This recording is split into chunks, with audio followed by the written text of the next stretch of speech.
If you're new to our channel, don't forget to hit the subscribe button. Well, we're going to plant a perennial that will stay in our garden for upwards of 20, and I've heard estimates and know people who've had it for over 40 years, and that's asparagus. Now, asparagus comes in a couple of different varieties and colors. They come in green as well as purple. What we are going to plant is a Night Jersey variety. They're one-year-old crowns that we got from our local independent garden center. You can mail order these. You can get 2-year crowns. Now, I'm soaking these about 2 hours before we're going to plant these. These are 1-year crowns, and we've got 10 of them. And we're soaking them in a compost tea. Now, the preparation for this needs to be done correctly, because this is not something you can go, well, just get it in the ground. It'll grow this year. I'll plant a new next year. These are going to sit here for a long time. You want to space the trenches about 18 inches apart on the minimum side. If you have a lot of space, 2 foot, even 3 foot would be a good spacing. But we're in a residential area. We've got a little space, so we're about 18 inches apart. Each trench needs to be about 6 inches deep. And that's the reason being is you're going to put this in the ground, spread this out, and then you want about 2, sometimes 3 inches of soil on top of this, and that's going to be level grade. And then if you want to put some mulch on top of it, you can. But you really want 2, maximum 3 inches of soil on the top of the crown.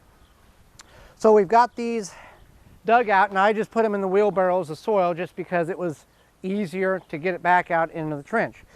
So I've dug it about 6 inches deep, and then I've come in with the garden fork and I've just loosened about another 2 or 3 inches just to allow the roots to set. Now these roots will go down, I've heard 2, maybe 3 feet, depending on what study you see, below where they're actually setting. So here's how we're going to do it.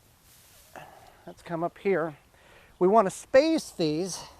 Now 14 to 18 inches apart is kind of recommended.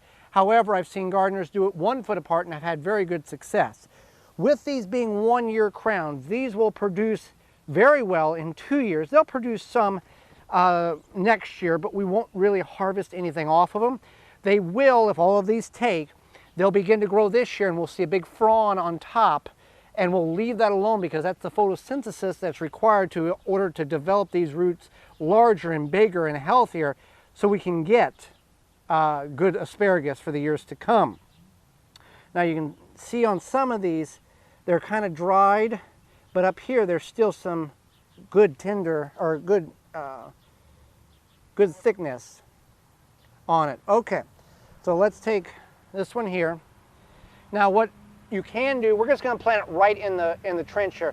What some people will do, and either way will work, is they'll take a little mound of dirt like this, and then they will spread. The key is you got to spread these out, because each one of these is going to represent the asparagus that you're going to harvest in years to come. If you just plant it like that, it's not going to work. You're defeating the purpose of the asparagus. So spread these out like a spider legs as best you can, and you'd set it on top of that mound there and spread them out, and then you're good.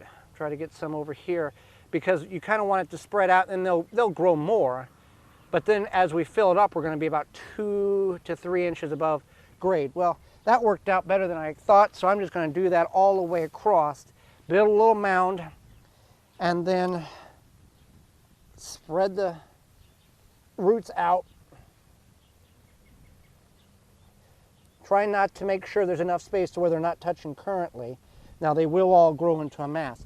Now I'm going to get all these planted, then we'll talk about fertilizing, and then we'll cover them up and expect great asparagus for years to come. All right, so I've got these all planted, 5 about a foot and a half apart. We did have more space than what I was calculating, so we got 10 in the ground, 1-year-old plants. Now I'm going to fertilize at this moment, and then we'll backfill.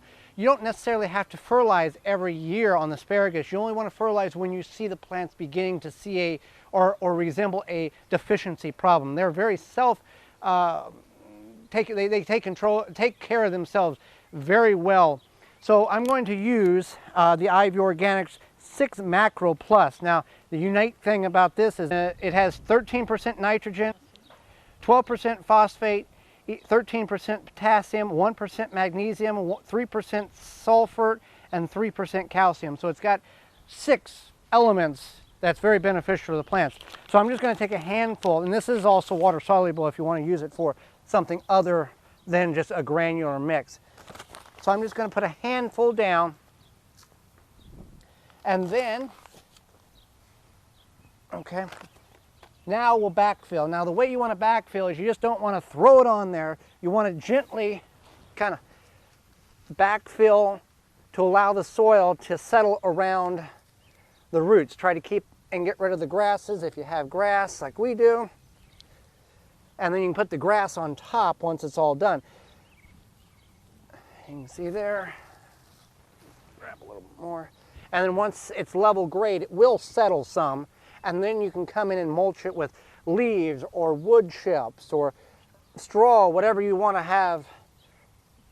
I'll put a little more there. I'll get it level grade, and then it will back off. You'll settle there. Then what you can do is between the beds, you can lay cardboard or weed barrier, but you don't want to inhibit the growth of your asparagus. Again, we'll water it in, it's going to rain, it'll settle, we'll mulch it. Again, 15, 20, 30, 50 years on this asparagus. But again, these are 1-year crowns. If you can get 2-year crowns, that's your better bet. It's a bigger investment, not by much, but for 10 crowns here, we paid $10 at our local independent garden center. So it's a very small investment for a long reward that will get years to come. For more information, please visit thewisconsinvegetablegardener.com.